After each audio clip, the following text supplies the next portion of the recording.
Caríssimos alunos, prezadas alunas, hoje nós iremos tratar sobre o empregado rural. As fontes normativas que regulam de forma especial o empregado rural, ou de uma maneira bastante conhecida, o trabalhador rural, é a Lei do Trabalhador Rural, a Lei 5.889 de 73, que possui um decreto regulamentador, que é o de número 73.626 de 74. Mas é importante a gente saber que o trabalhador rural, ou o empregado rural, ele tem basicamente os mesmos direitos dos trabalhadores urbanos. Até porque a própria Constituição, no artigo 7º, quando estabelece o rol de direitos fundamentais aplicável aos empregados, o artigo 7º ele acaba estendendo aqueles direitos fundamentais tanto para o trabalhador urbano quanto para o trabalhador rural.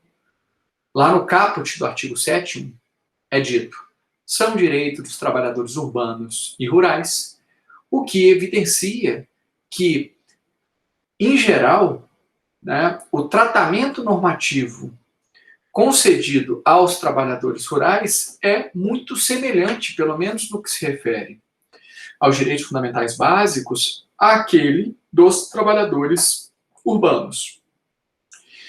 E a própria Lei do Trabalhador Rural, no seu artigo 1º, autoriza a aplicação supletiva da CLT, que é uma regulação para trabalhadores urbanos, aos trabalhadores rurais. O artigo 7º, o artigo 1º da Lei 5.589 de 73 diz que a CLT e outros dispositivos aplicáveis aos empregados comuns, portanto, aos empregados urbanos, serão também aplicáveis aos trabalhadores rurais, aos empregados rurais, portanto, naquilo que não houver alguma colisão com a legislação específica dos trabalhadores rurais.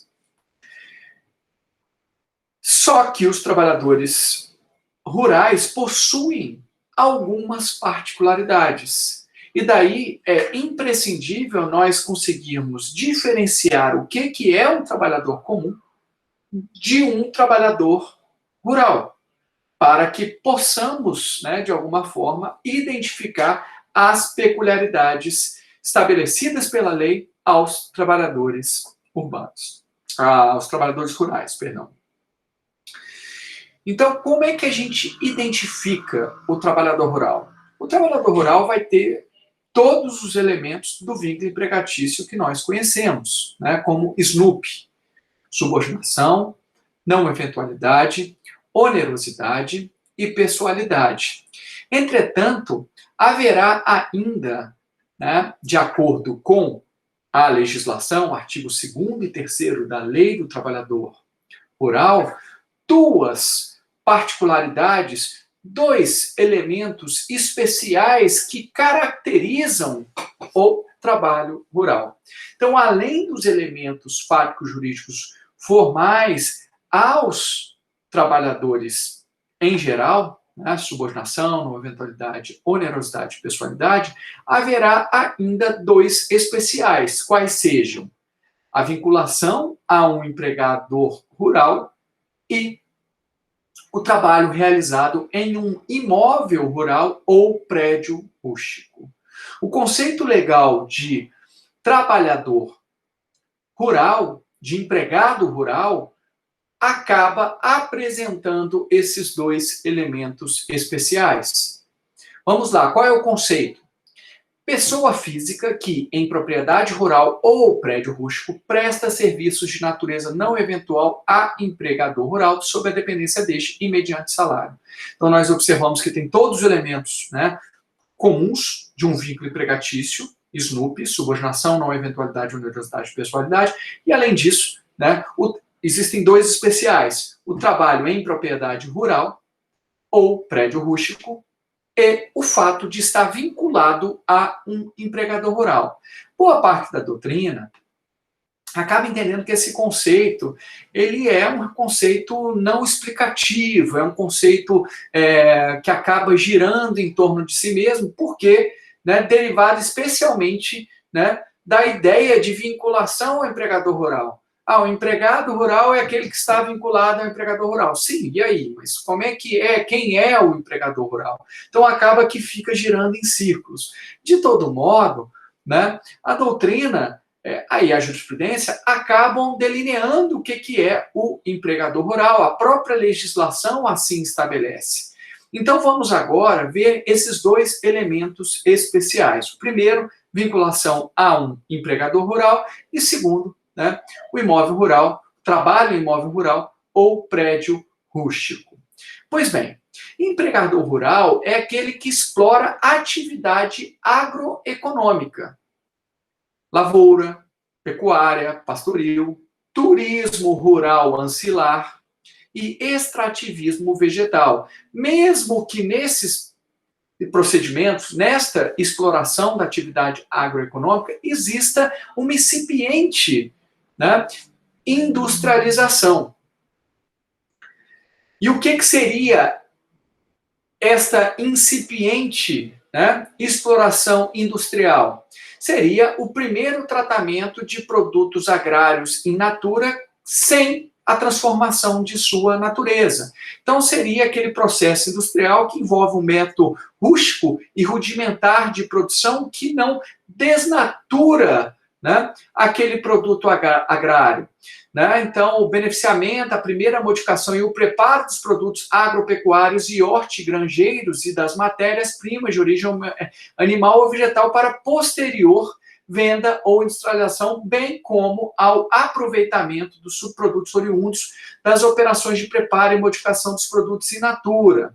Então, por exemplo, um descaroçamento, você tirar o caroço, você descascar, né, uma semente, descascar uma fruta, né, uma limpeza, né, de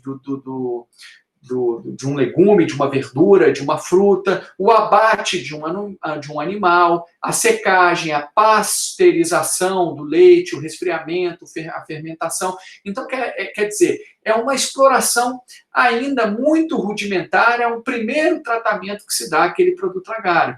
Então, esta exploração industrial, que é considerada incipiente, não desnaturaria a característica daquela atividade econômica realizada pelo empregador rural. Então vamos lá. Empregador rural, portanto, é aquele que explora uma atividade agroeconômica. Em outras palavras, né, ele acaba explorando uma atividade para o mercado de consumo e não para uma subsistência própria. Se nós estamos falando de um fazendeiro, por exemplo, que planta determinada cultura, cria determinado animal, gado, porcos, galinhas, mas para sustento próprio, aí nós não estamos falando de atividade agroeconômica e, via de consequência, nós não estamos falando de um empregador rural. Possivelmente, este fazendeiro que não explora aquela atividade para o mercado, né, de consumo, ele vai ser apenas, se ele tiver empregados, ele vai ser apenas um empregador doméstico, né? O caseiro ali que cuida do sítio, né? Que cuida da fazenda, vai ser um empregado doméstico como outro qualquer, ainda que esteja no meio rural. Para que seja um empregado rural, é necessário que o seu empregador explore, né, a atividade agroeconômica não para fins de consumo exclusivo do empregador, mas sim para fins, né, de comercialização no mercado. Então, eu crio gado para abate para vender, né, eu crio galinhas para vender, né, eu pego os ovos da galinha e vendo, eu planto soja e vendo a soja, vendo legumes, vendo verduras, né, crio porcos para abate e assim por diante. Ali estou explorando uma atividade agroeconômica. Então, aqui, né, me parece a pedra de toque para distinguir um empregador rural de um outro empregador é verificar se ele está, né, de alguma forma, explorando aquela atividade agropastoril para fins pessoais, consumo próprio ou para comercialização. Se for para comercialização, é um empregador rural. Se for para consumo próprio, aí ele não é um empregador rural. Possivelmente, se ele tiver empregados, ele vai ser um empregador doméstico, cujos elementos, né, justamente se vinculam à não intenção lucrativa, à não finalidade lucrativa da atividade realizada por aquele empregado. Se a partir do momento que aquele empregado estiver vinculado a uma atividade com finalidade lucrativa para o seu empregador, aí deixa de ser empregado doméstico. E aí pode ser, se estiver no meio rural, com a exploração de atividade agroeconômica, um empregado rural. Ok? O conceito de trabalhador rural, de empregado rural, está muito mais ligado e vinculado à ideia da exploração da atividade agroeconômica do que efetivamente o serviço que está sendo prestado. Pelo menos este é o entendimento majoritário. Como diria Maurício Godinho Delgado, rurícola é o empregado vinculado ao empregador rural, independentemente da atividade que efetivamente ele realiza. Então vamos pensar em administradores de uma fazenda que explora atividade agroeconômica, tratoristas de uma fazenda, né? Cuidadores de gado de uma fazenda, o pessoal de escritório de uma fazenda grande que, né, tem uma atividade agroeconômica bastante significativa, o engenheiro, né, agrônomo, o apontador, né, o fiscal, todas essas atividades, independentemente, né, das particularidades dos serviços prestados, podem estar sendo realizadas por um empregado rural, se esse empregado rural estiver vinculado ao empregador rural. Então, não importa muito qual é a atividade realizada, pelo menos, né, em termos gerais. O que importa é saber efetivamente se aquele trabalhador está vinculado ao empregador rural. Ok? Então, se eu sou, por exemplo, um mecânico de trator, não realizo nenhuma atividade, digamos, agropastoril, mas eu sou um empregado de um empregador rural que explora uma atividade agroeconômica e estou lá trabalhando no meio rural. Eu vou ser um trabalhador rural, embora seja um mecânico.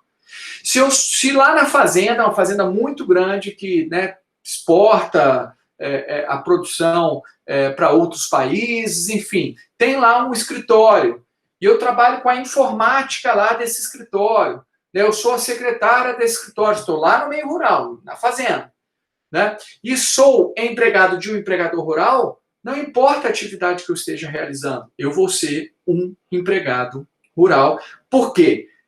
Estou vinculado a um empregador rural e trabalho, né, num imóvel rural ou num prédio rústico. Ah, não, mas você tá lá você trabalha na cidade, você trabalha no meio urbano. Aí são outras coisas. Aí você não é um empregado rural porque você não trabalha num imóvel rural. Ok? A OJ38 da SBDI 1 do TST diz que empresas de reflorestamento, né, plantio e corte de árvores, excepcionalmente, embora sejam empresas urbanas, serão tidas por rurícolas, né, os empregados que exerçam no campo as atividades efetivamente rurais. Então, é uma exceção, né, se ela está lá trabalhando, reflorestando, plantando lá na zona rural, né, em virtude da atividade ser muito semelhante a de um empregador e de um empregado rural, acaba havendo esta equiparação à luz da OJ38 da SBDI 1 do TST. Como é que a gente diferencia um trabalhador doméstico que trabalha no imóvel rural de um trabalhador rural? se diferencia justamente, né, sob a perspectiva de ele estar vinculado ao empregador rural ou não.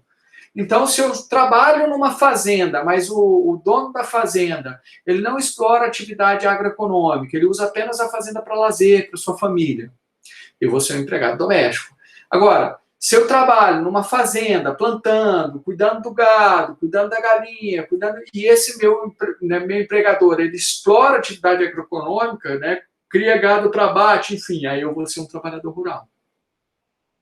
Situação bastante interessante é daquela hipótese em que a fazenda ela tem uma atividade agroeconômica, mas eu acabo, né, sendo um empregado exclusivamente contratado para cuidar da casa da fazenda que mora o fazendeiro, né? Então, me parece que aí, pelo menos assim eu defendo, ele estaria sendo contratado pela família, né? Ele não estaria vinculado a essa atividade agroeconômica, então provavelmente ele vai ser um empregado doméstico, ok?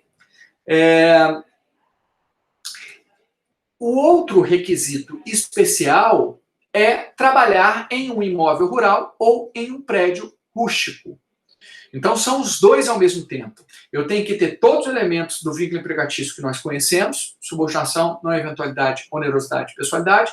Preciso trabalhar para o empregador rural, portanto, aquele que explora uma atividade agroeconômica, né, agropastoril, lavoura, pecuária, turismo rural ancilar. O que é o turismo rural ancilar? É o turismo que envolve atividades no meio rural, comprometidas com a produção agropecuária. Né? Então, às vezes, um hotel fazenda, que aí né, uma coisa bem pequena, que o hóspede ele acaba, de alguma forma, envolvido com as atividades do meio rural, enfim. Então, esse segundo requisito, que é o local da prestação de serviço, ele é essencial. Então, nós temos a vinculação ao empregador rural e, né, trabalhar em um imóvel rural ou um prédio rústico. O que é o imóvel rural? O imóvel rural é aquele que é situado no campo. Né? Os municípios, eles têm zonas que são, né, de alguma forma, delineadas. Nós temos a zona urbana e a zona rural. Se o imóvel estiver localizado no zoneamento rural, ele vai ser considerado um imóvel rural. Portanto, um imóvel que se localiza fora das áreas de urbanização ou do perímetro urbano. Isso é muito fácil de identificar. O prédio rústico já é diferente. O prédio rústico, ele está incrustado, né, ou não no espaço urbano. Então, ele pode estar dentro do perímetro urbano, da área, né, urbana, mas, sob o ponto de vista econômico e laborativo, as atividades realizadas neste imóvel são agropastoris, né, o cultivo de uma horta, né, o tratamento de um animal, né, a pecuária, né, cuidado com os porcos, né, galinhas. Então, o prédio rústico não interessa onde ele está localizado, se na zona rural ou se na zona urbana. Mas se por acaso ele estiver, né, não apenas envolvido com atividades nitidamente agropastoris, e se nele prevalecerem elementos naturais e não artificiais, portanto, é um imóvel que não há construções, não há transformações do terreno, né? Prevalecem os elementos naturais, a terra, né, natural, nua, né? A água, vegetais, animais, com pouca transformação feita pelo ser humano, ele vai ser considerado um prédio rústico e, portanto, né, o trabalhador que lá, né, realiza suas atividades para um empregador, né, rural, portanto, um empregador que explore uma atividade agroeconômica vai ser considerado, portanto, também um trabalhador rural. Tá? Então, são esses dois elementos especiais. Agora, nós iremos ver algumas características importantes, né, e específicas do empregado rural. A jornada de trabalho é um direito fundamental e nós vimos que o artigo 7º caput estabelece os direitos fundamentais equiparados para trabalhadores urbanos e rurais. Então, não há qualquer diferenciação do limite máximo aí de trabalho para o empregado rural. São 8 horas diárias e 44 semanais. O intervalo intrajornada, portanto, aquele intervalo para almoço e alimentação, para alimentação e repouso, ocorrido durante o dia de trabalho, ele tem particularidades. O que a legislação fala? Até 6 horas não há previsão legal, mas a doutrina e a jurisprudência majoritárias têm entendido que o intervalo de 15 minutos do trabalhador urbano é compatível com o trabalhador rural e poderia ser aplicado, portanto, subsidiariamente, né, como a própria lei do trabalhador rural permite. Então, embora não haja uma disposição específica da lei de trabalhador rural, a doutrina e a jurisprudência majoritárias têm entendido que deve ter, no mínimo, 15 minutos de descanso para jornadas de até 6 horas. Alguém poderia me perguntar, e a jornada de até 4 horas? Pela mesma lógica, né, como o trabalhador urbano não tem intervalo até 4 horas, o trabalhador rural também não faz sentido ter. Né? Então, de 4 a 6, tanto para um como para outro, devemos observar um intervalo de 15 minutos. Lembrando que, no caso do trabalhador rural, não há previsão legal específica nesse sentido. A previsão legal expressa diz respeito apenas para jornadas de 6 horas ou mais. Então, nesse caso, o que diz a legislação específica do trabalhador rural? O intervalo deve observar, né, os usos e costumes da região, o que é algo bastante, digamos, subjetivo e de difícil investigação.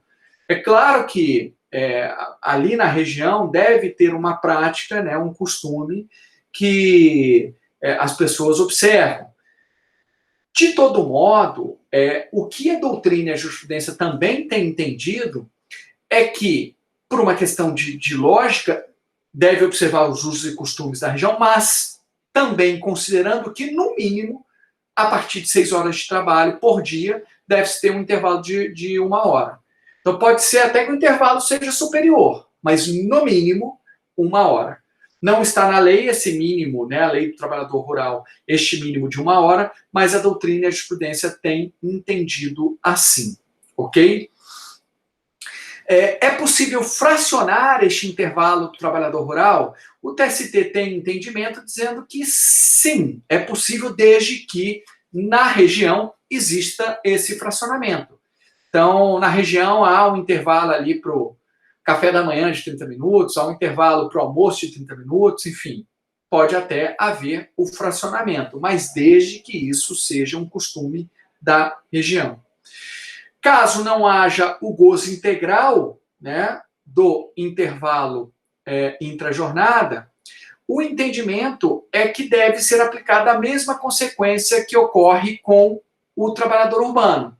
E agora, com a reforma trabalhista, a consequência é pagamento de indenização correspondente ao tempo suprimido acrescido, né, de 50%. Então, pagamento de indenização pelo período suprimido do intervalo com acréscimo de 50%. Exatamente o que ocorre com o gozo parcial ou a ausência de intervalo intrajornada para o trabalhador urbano. Então, as consequências devem ser as mesmas. Para os serviços caracteristicamente intermitentes, vamos supor que aquela atividade realizada pelo empregado rural ele vai tirar o leite ali vamos colocar, de 5 da manhã até as 8, né? E aí ele só volta a trabalhar 3 horas da tarde. Pois bem, o artigo 6º diz que os serviços caracteristicamente intermitentes, né, este intervalo entre uma parte e outra da tarefa diária não deve ser computado na jornada de trabalho. É como se fosse um intervalo mesmo que se desconta. Então vai contar lá das 5 às 8, né? Então 6, 7, 8, 3 horas, e depois das 3 horas da tarde, das 2 horas da tarde, não sei. Aí computa o restante da jornada até compreender 8 horas diárias. Desde que esta característica, né, de intermitência da atividade realizada esteja registrada na CTPS. É isso que diz o artigo 6º.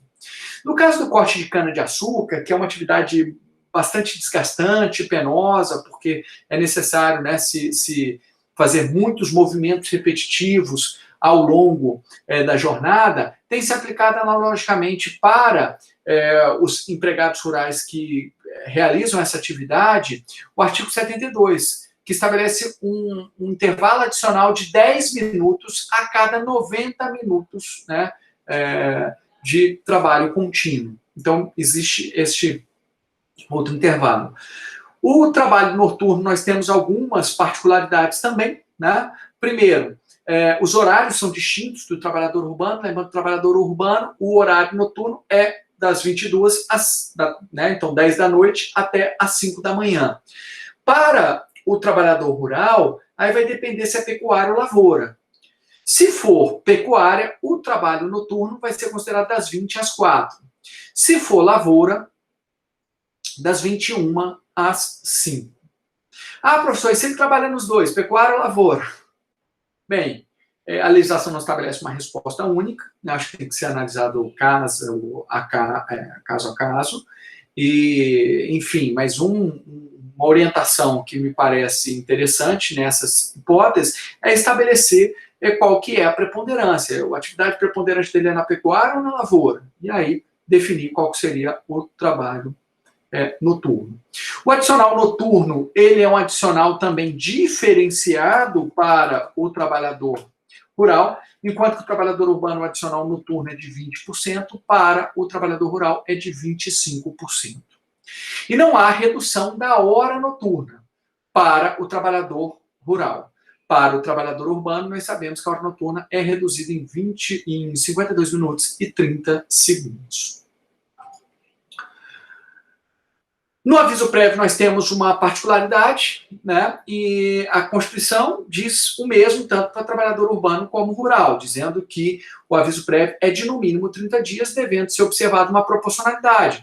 Por isso que a proporcionalidade de a cada 3 dias por ano de trabalho, que nós vimos, né, anteriormente, prevista na Lei 12.506, também deve ser aplicada, a meu ver, para o trabalhador rural, porque esta proporcionalidade ela deve incidir, segundo o artigo 7º da Constituição, tanto para trabalhadores urbanos como para trabalhadores rurais. A particularidade que existe aqui no aviso prévio é em relação ao fato de que, para o trabalhador urbano, quando ele é mandado embora, quando é dado o aviso prévio ao empregado urbano, ele vai ter direito a 2 horas de redução por dia ou 7 dias consecutivos. Aqui é um pouco diferente. Para o trabalhador rural, ele não tem direito a 2 horas, né, por dia de redução, ou 7 consecutivas, ou 7 dias consecutivos, para procurar um novo emprego. O que a legislação fala no artigo 15 é que ele vai ter direito a 1 dia a menos por semana para procurar um emprego. Tá? Então, é uma legislação um tanto pouco menos benéfica do que aquela concedida ao trabalhador urbano. O trabalhador rural ele pode receber também salário utilidade, mas aí as porcentagens são diferentes daquelas do trabalhador urbano. No que se refere à moradia, o empregador rural pode conceder moradia e descontar até 20% do salário mínimo a título dessa moradia, independentemente do valor da moradia. E no que se refere à alimentação, que deve ser sadia e farta segundo a legislação, o empregador rural pode fornecer alimentação para o seu empregado rural e descontar até 25% do salário mínimo. Não é obrigatório descontar, né? É só, digamos, uma possibilidade para o empregador rural. Entretanto, se ele fornecer gratuitamente a moradia e infraestrutura para o trabalhador rural, esse fornecimento ele não vai caracterizar como um salário, tá? Porque acabaria, de alguma forma, desestimulando o empregador rural a fornecer esse tipo de vantagem ao empregado rural, se fosse considerado como salário, porque o salário repercutiria nas demais parcelas, né, no FGTS, no 13º. Ah, professor, como é que uma parcela em utilidade, por exemplo, uma moradia, como é que vai repercutir no cálculo do FGTS? Simples. Você vai pegar aquele 20% do salário mínimo, né? Caso seja salário, nessa moradia seja salário, você vai pegar 20% do salário mínimo e vai repercutir isso no FGTS. Então, vamos supor que o salário do trabalhador rural seja 2.000. 2.000. Salário mínimo é R$1.000, vamos colocar.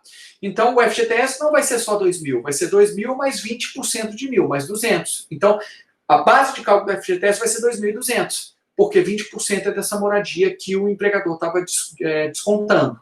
Tá? Agora, se ele não estiver descontando nada, né, a título de moradia, aí esta vantagem, né, esta utilidade deixa de ter natureza salarial para o trabalhador rural. Para o trabalhador urbano, os critérios são diferentes. É possível fazer um contrato temporário rural, né? Mas aí quem pode contratar são pessoas físicas, excluídas empresas rurais e cooperativas. A duração desse contrato é de 2 meses dentro do período de 1 ano, possibilitando períodos contínuos, então não precisa ser 2 meses contínuos, né? E esses empregados temporários rurais vão ter os mesmos direitos dos empregados permanentes, inclusive salário equitativo, empregado contratado permanentemente, observadas apenas as particularidades da rescisão própria aos contratos por prazo determinado, porque aí, se ele trabalhou 2 meses, ele não vai ter direito, por exemplo, ao aviso prévio, né? Não vai ter direito à multa de 40%, de FGTS e assim por diante. Tá?